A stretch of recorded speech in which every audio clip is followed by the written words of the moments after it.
জাহিলি যুগের সমাজ ব্যবস্থা পরে এবার অর্থনৈতিক ব্যবস্থা সম্পর্কে আলোচনা আদাহিত মাকতুব থেকে। জাহিলি যুগের অর্থনৈতিক অবস্থা। জাহিলি আরবের অর্থনৈতিক অবস্থা ছিল সামাজিক অবস্থার খালাতো ভাইয়ের মতো। সেও তার পিছনে পিছনে অনুসরণ করে চলেছিল আরবদের জীবনধারা আর জীবিকা নির্বাহের পথ ও পদ্ধতির দিকে সামান্য দৃষ্টিপাত করলে এটা আমাদের সামনে বড় স্পষ্ট হয়েই ধরা দিবে। ব্যবসায় ও তেজারত ছিল আরবদের জীবনে প্রয়োজন পূর্ণ করার সবচেয়ে বড় হাতিয়ার। আর সফল ব্যবসার জন্য প্রয়োজন যথাযথ শান্তি ও নিরাপত্তা। কিন্তু হারাম বাদ ব্যতীত গোটা জাহেয়াতুল আরবে খুঁজে পাওয়া যেত না একটু সত্যি কিংবা শান্তির ঠিকানা।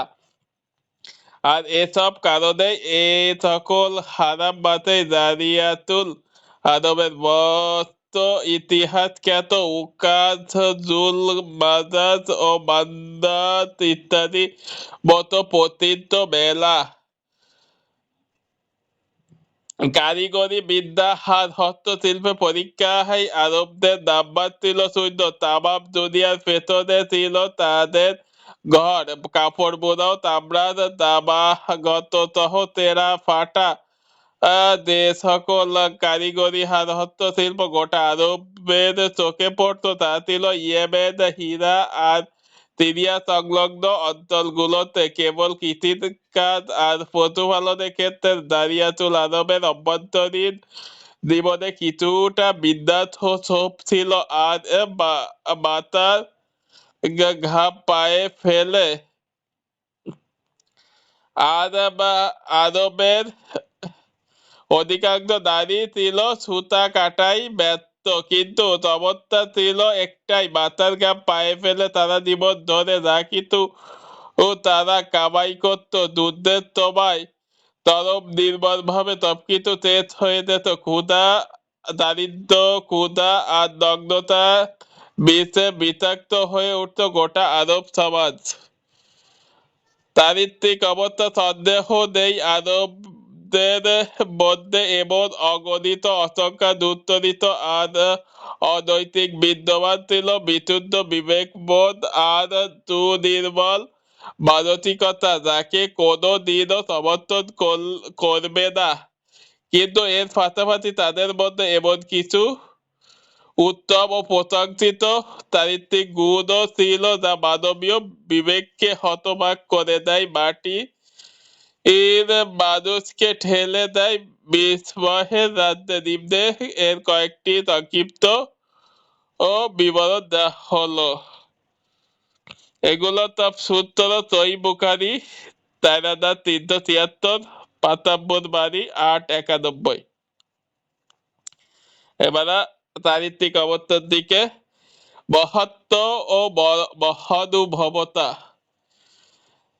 এটা ছিল তাদের এমন এক বৈশিষ্ট্য যে ক্ষেত্রে তারা একে অপরের সঙ্গে আগে বাড়ার প্রতিযোগিতা করত। এটার উপর তারা এতটা গর্ব করত যে গোটা আরবের শের ও কবিতার প্রায় অর্ধেকটাই তারা এর প্রশংসা আর প্রশস্তির ভেতরে ব্যয় করেছে। কেউ কেউ কখনো নিজের কাজে প্রশংসা করত, আবার কেউ কেউ অন্য কারোর কীর্তির গুণগাথা গাইতো। কখনো কখনো এমন দেখা যেত যে কেউ চরম দারিদ্র আর অভাবে জর্জরিত হয়ে জীবন যাপন করেছিল। আর ঠিক তখনই তার কাছে একজন মেহমান এসে উপস্থিত হলো। এ সময় হয়তো তার কাছে তার ও তার পরিবার জীবন যাপনের একটি উট ছাড়া আর কিছুই নেই। কিন্তু তখনও মহত্ব আর মহানুভবতার জোয়ার তাকে আন্দোলিত করে। তার ভিতরে প্রবল ও আলোড়ন সৃষ্টি করে। সে তৎক্ষণাৎ তার কাছে ছুটে যায় এবং তাকে ধরে মেহমানের জন্য জবাই করে দেয়।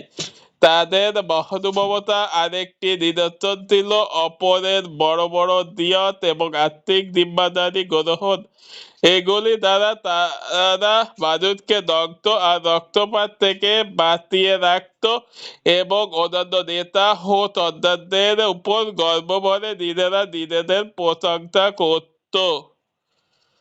তাদের এই মহানুভবতার একটি নিদর্শন ছিল যে তারা মদ্যপান করে গর্ববোধ করত, কিন্তু তাদের গর্বের কারণ এটা ছিল না যে মদ নিজেই একটি গর্বের বস্তু, বরং এই কারণে যে এটা মহানুভবতা ও বদান্যতার একটা পদ্ধতি।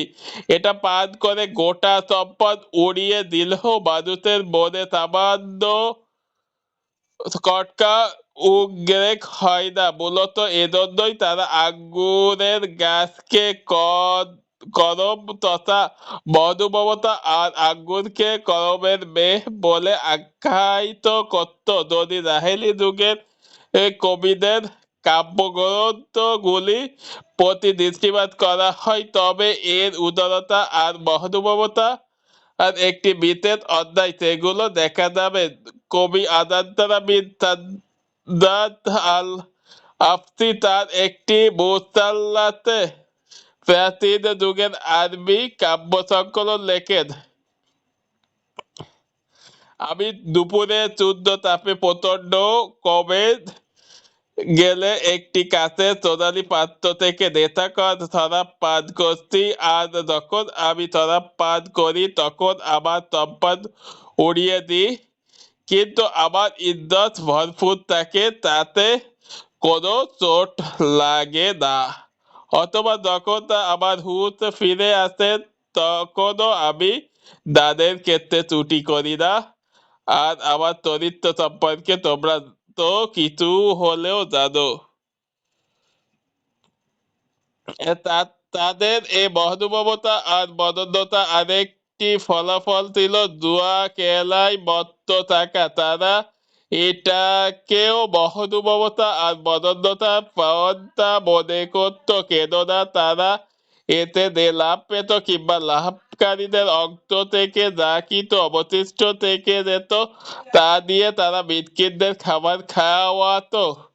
এজন্য ওই তো দেখা যেত যে কুরআনে কারীম তাদের মদ ও জুয়ার উপকারের কথা অস্বীকার করে না,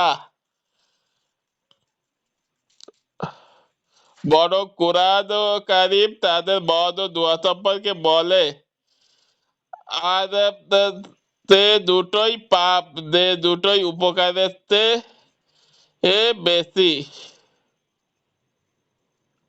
সূরা বাকারা 219। বেশি ক্ষতি। তাদের ওয়াদা ছিল তাদের বিবেচনা ঋণের মতন, এর প্রতি তাদের সজাগ দৃষ্টি রাখত। প্রয়োজন হলে ছেলেমেয়ে হত্যা কিংবা ঘর বাড়ি ধ্বংস করে দিতেও কুষ্ঠা বোধ করত না।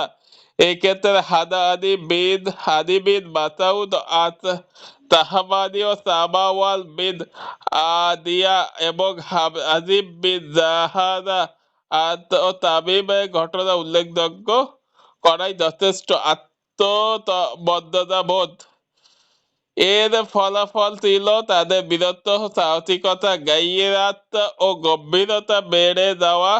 সামান্য কিছুতেই তাদের জ্বলে ওঠা লাঞ্ছনা কিংবা অপমানের কোনো বাক্য কানে এসে পড়া মাত্রই তারা তরবারি আর ঢাল তরোয়ার দিয়ে দাঁড়িয়ে যেত, লাগিয়ে দিত বিভৎস যুদ্ধের বিভীতিকে। এক্ষেত্রে তারা যাদের খরচাও কোনো ভয় পেত না, প্রতিরক্ষায় অনড়তা। তারা যখন কোনো কিছুতে তাদের গর্ব ও ইজ্জত দেখার পরে যেটা করার মনস্থ করত এবং এর সুদৃঢ় সংকল্প করত, তখন অন্য কিছু তাদেরকে সে পথ থেকে ফিরাতে পারত না, বরং তারা সে পথে নিজের জানের ঝুঁকি দিয়ে হলেও অগ্রসর হতো। ধৈর্য ও সহনশীলতা।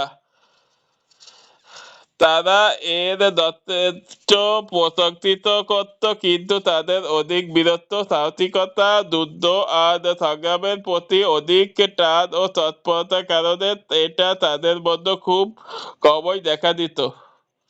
গ্রামীণ তরলতা আর নগর জীবনের ধাঁধা ও প্রহেলিকা থেকে নির্মলতা, এর ফলাফল ছিল ততটা অমানবদারি, প্রতারণা, প্রবঞ্চনা আর গাদ্দারি থেকে দূরাবস্থান। গোটা বৃত্তের সঙ্গে দাঁড়িয়াতুল আরবের যোগাযোগ সুবিধার পাশাপাশি আরবদের